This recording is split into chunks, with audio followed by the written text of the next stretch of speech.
Okay, I think it's recording because it says recording. So, yes, okay, good. We are off. We're off. Okay, so I am Tara Letman-Chayak, for those of you that don't know me. And I am here today with Dorian Baroni, who is a client and a colleague and a friend of mine. And the purpose of this recording today is that we are concluding almost a year of work together. And I want to talk to Dorian for two main purposes. One, I like to do these closing interviews as a testimonial to the work that we've done together, so that Dorian can talk about what it was like to work with me. For anyone who is considering becoming a client, they can get an idea of how I work together with clients on whatever it is their goals are.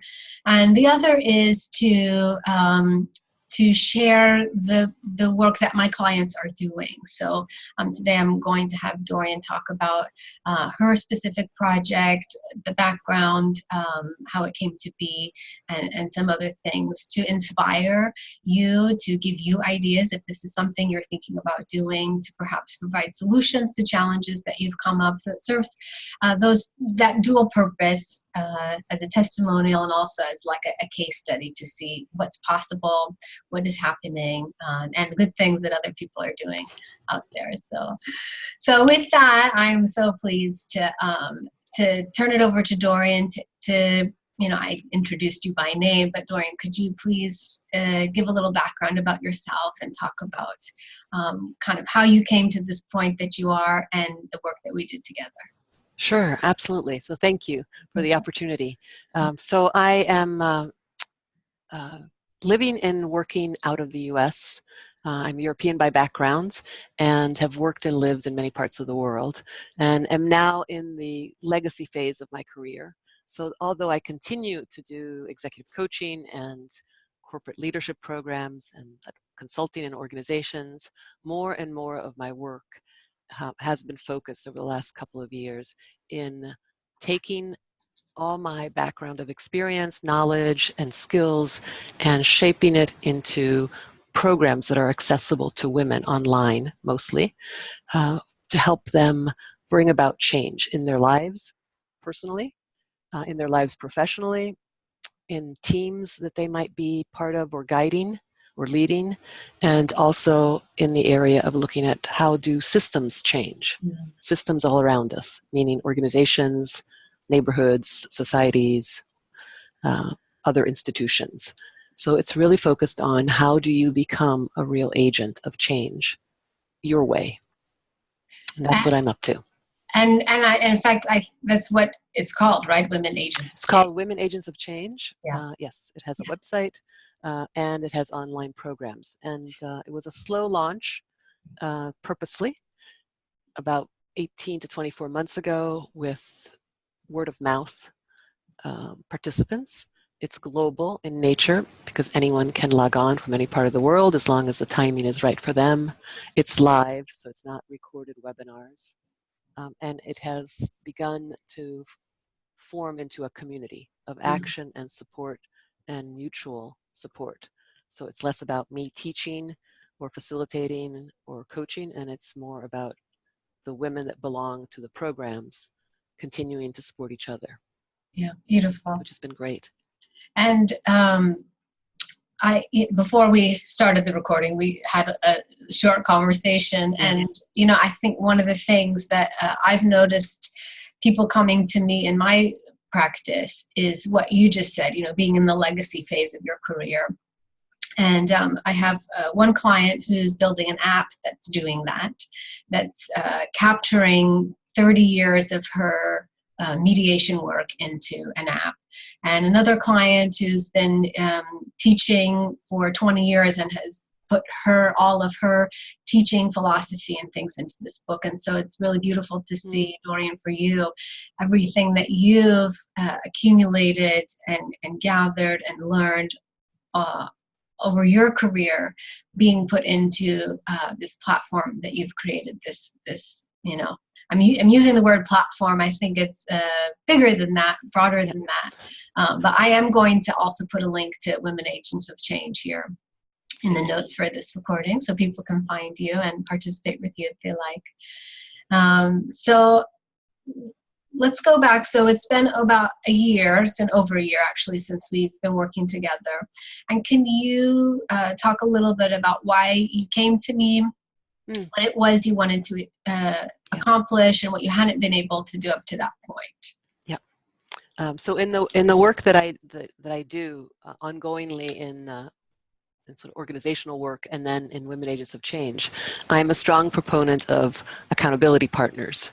And I realized that I needed one because I can't just tell other people to go and form accountability partnerships, but it's helpful to actually role model and have the experience over and over again. So in this phase last year, I was thinking that although I was experimenting with the startup of Women Agents of Change, I had not really thought through what I wanted it to be, what my full vision was about it. It was still a hobby, dabbling, trying things out, lots of prototyping. And I wanted somebody who would sit with me and challenge, inspire, send me to resources that might be helpful, and really confront this beginning idea with reality. You know, is this something that could be a business? If it is a business, what kind of a business? What am I actually trying to do here? So that I wouldn't just keep dabbling on my, during my spare time, and really give this calling that I have to bring this material out into the world some real support. That's why I contacted you and said, please help. Oh, good. I need somebody to challenge me. Good, good. And did you feel challenged?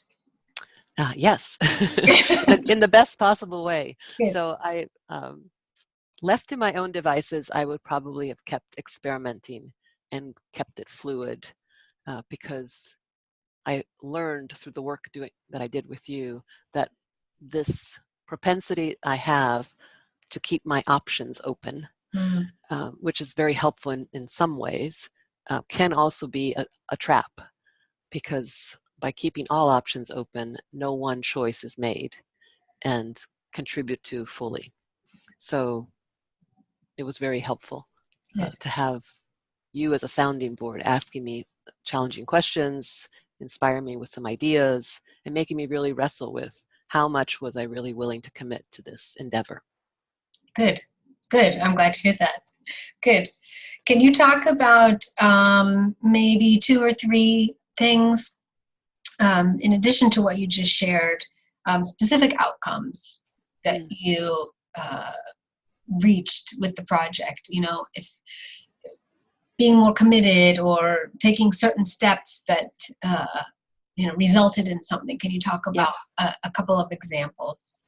So one thing that was really helpful was, thanks to the work with you, and I'm looking over at my 5-pointed star, I created my North Star for this project, which is really what I needed to identify what were the top 5 qualities or criteria that I wanted to make sure were met as I did the work. So it's guided me for this past year, and I have it up there on the side of my office wall to remind myself every time I'm getting ready to make a decision about the business. Is this aligned with that? Or am I being intrigued by some other shiny object or idea? So that was key. The other was to get bold. So to stop thinking small or playing small, and to put out a goal of, I want this material to reach 100,000 plus women. Even just putting that on the website as an aspiration caused me to have to start to shift how I went about doing the work in practical terms.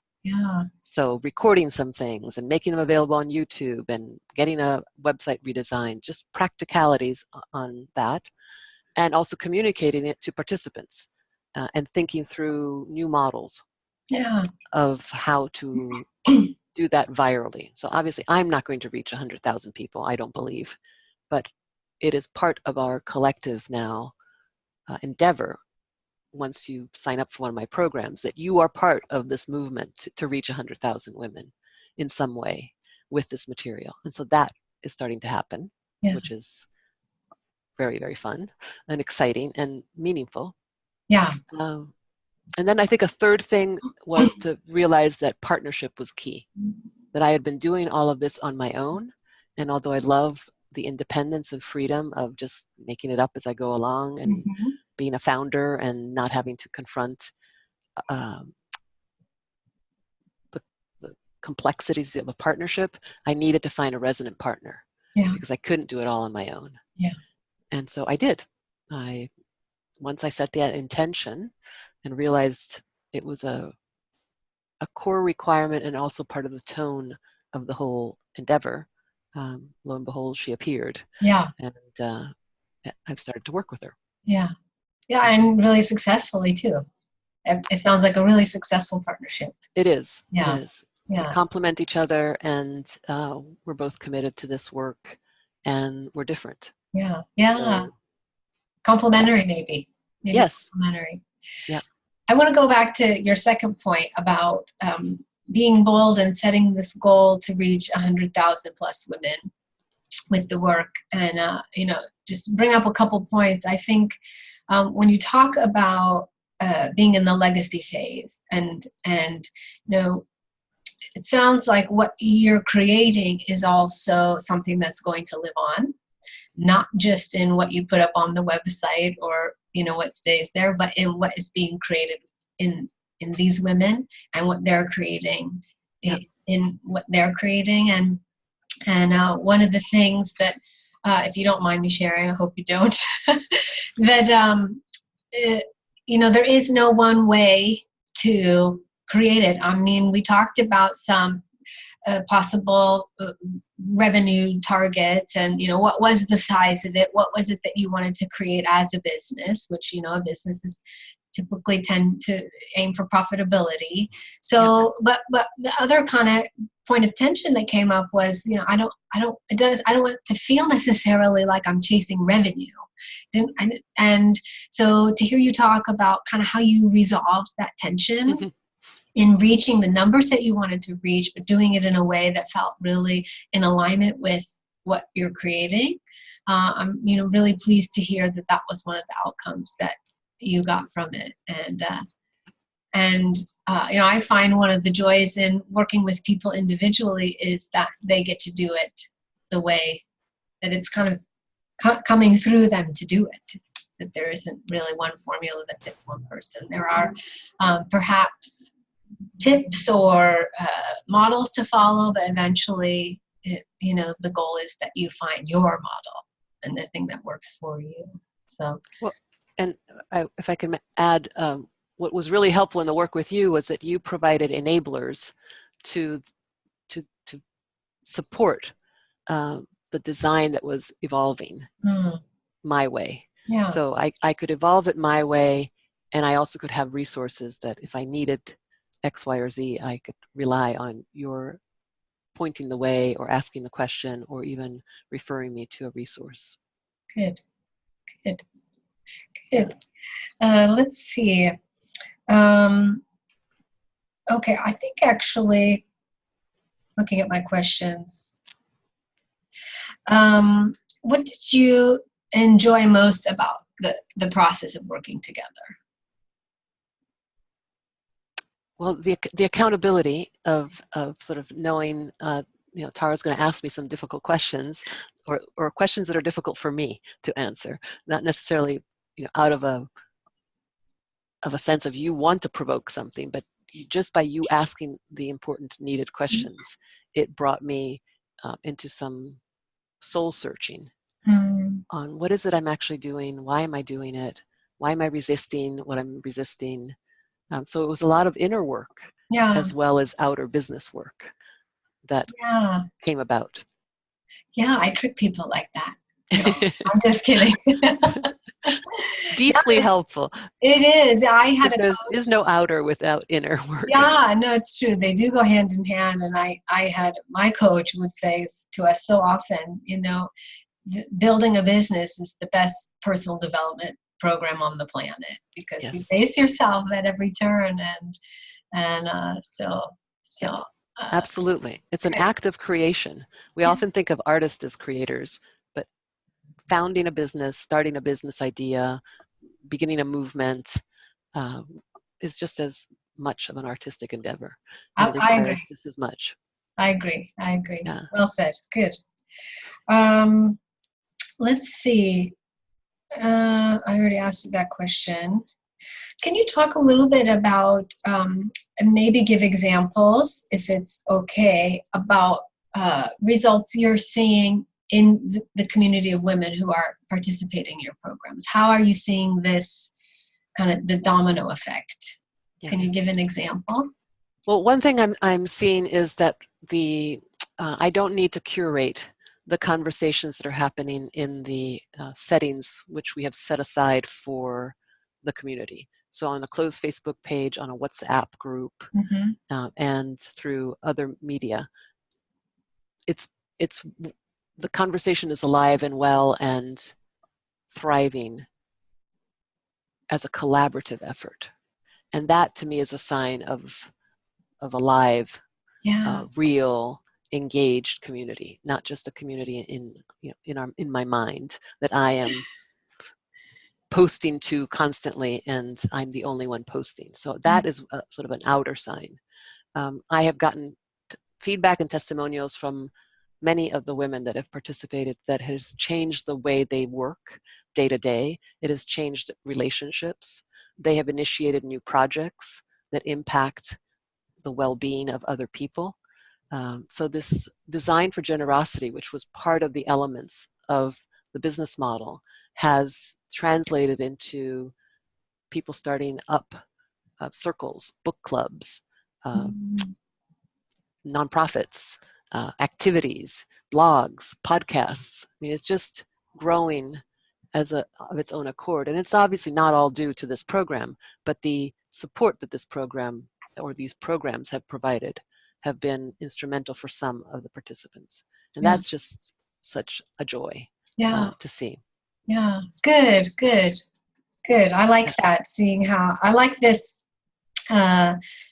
this concept, design for generosity, and then seeing how that's being manifested in all the different ways that it is. That must be really exciting, as kind Deeply. of the creator, co-creator, instigator, catalyst for what it is becoming. Yeah. Yeah. And to attribute, I mean, we didn't invent it. It was Nipun Mehta's TED Talk that inspired us, Lilia and I, to look at this design for generosity concept, Okay. and make it part of the way we do the business. Yeah. So we are a for-profit business, Yeah. but we consider ourselves a for more than profit business. Yeah. And so 10% of top line goes to women's causes and activities. We shape even our tuitions so that there's always room for some women who may not be able to pay anything at every single program. So we constantly are thinking of new and innovative ways. How do we get this out to the world as much as humanly possible? Because we think women and girls will benefit from some of the frameworks and knowledge and skills that are part of the wealth of our combined experience. Yeah. And it's proving itself. It's starting to. Proving itself. It is. Yeah. It is. Yeah. It is. Good. Good. Really gratifying. Sounds really gratifying. Let's see. Can you offer, in my notes here, I have the word advice, but perhaps maybe can you talk about, in your own experience, kind of the signs or the callings or the things that you were feeling that said, okay, Dorian, it's time to take the next step on this. Now when you say, how did you recognize you're in the legacy phase of your life, and how did you recognize that it was time to take steps to actually create it and have it not be a hobby and have it not be an idea? Yeah. Well, part of it is just age. Okay. reaching 60 in a couple of months, that it's a pretty clear sign that, okay, you're entering the legacy phase. We're not kidding around anymore. But part of it was this this inner frustration with how lucky I have personally been in my career and in my life to encounter people who taught me and guided me and mentored me and sponsored me in ways that grew my knowledge around inner growth and outer growth and impact.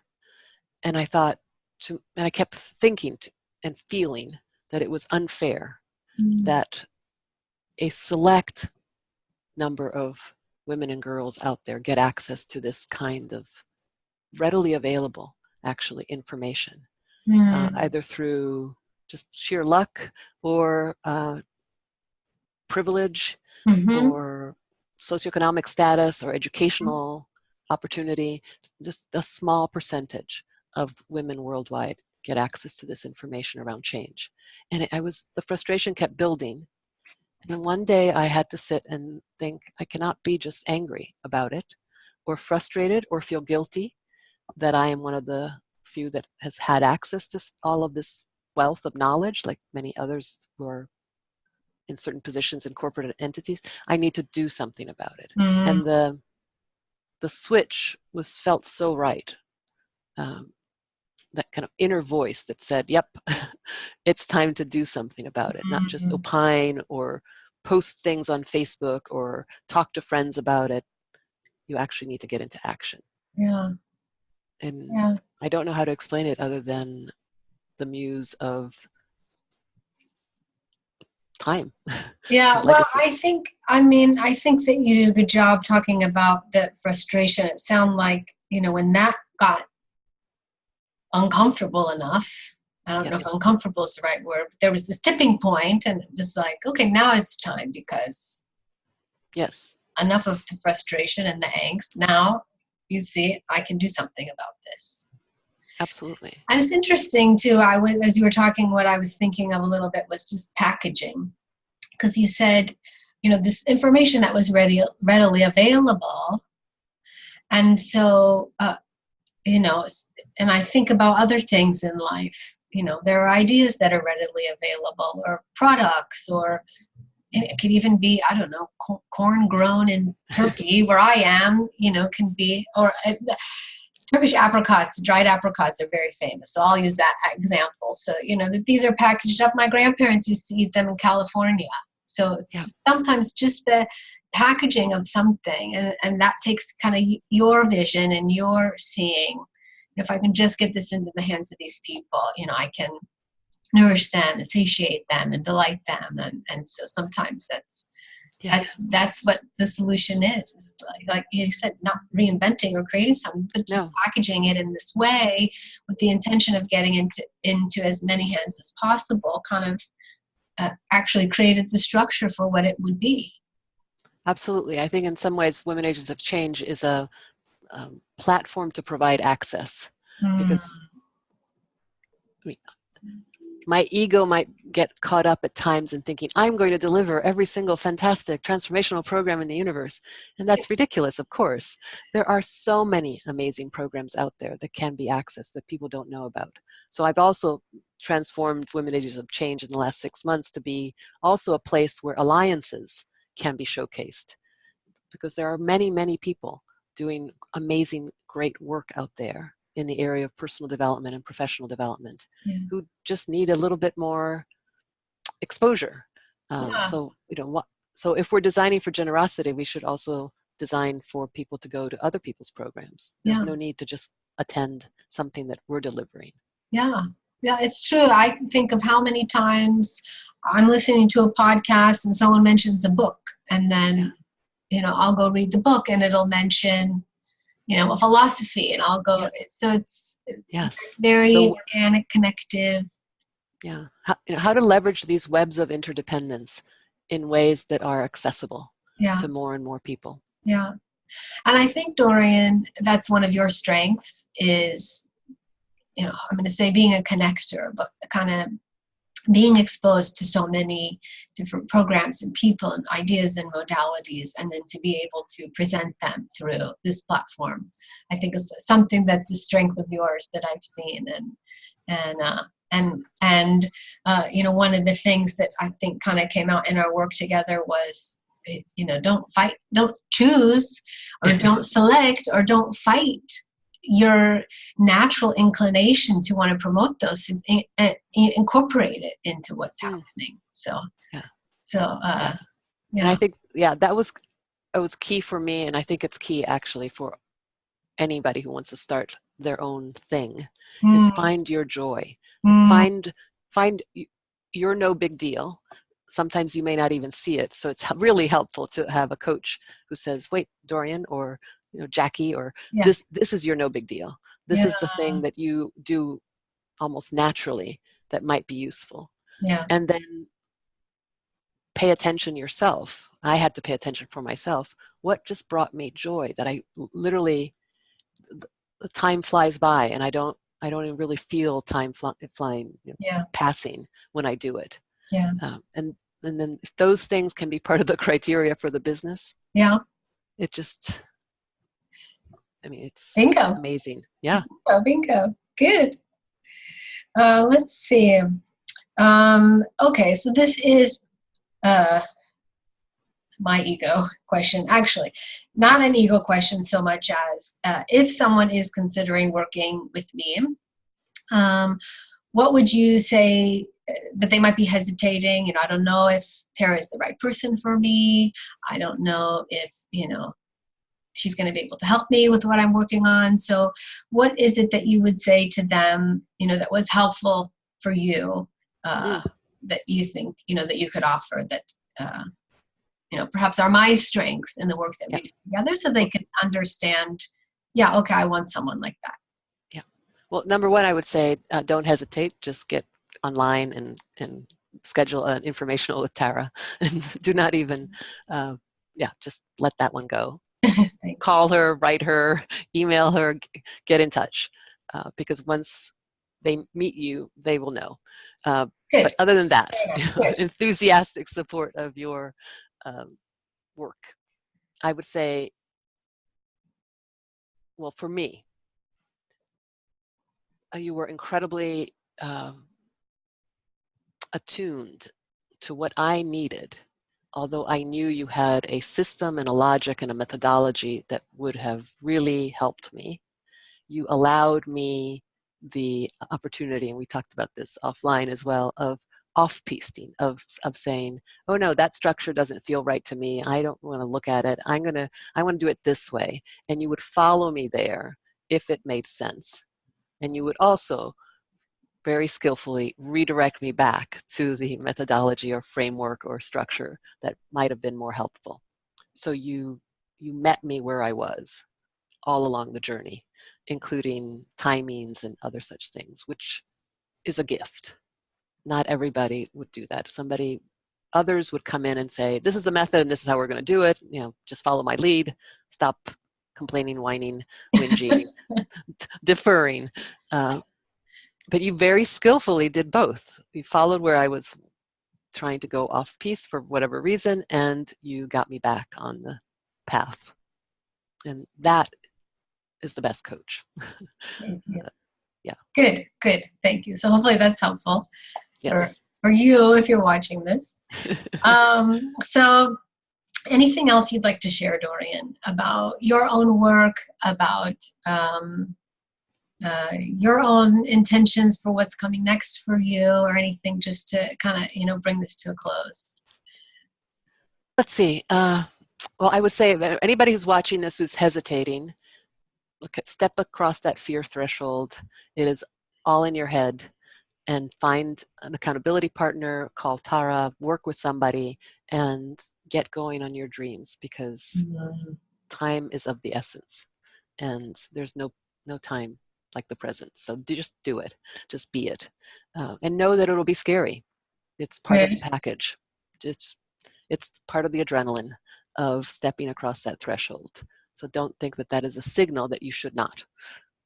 That is one piece of advice that I wish I had heard earlier in my legacy discovery phase.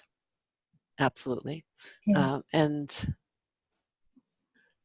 wherever you are in the world, whatever your business is or your non-business, know that you are having an impact.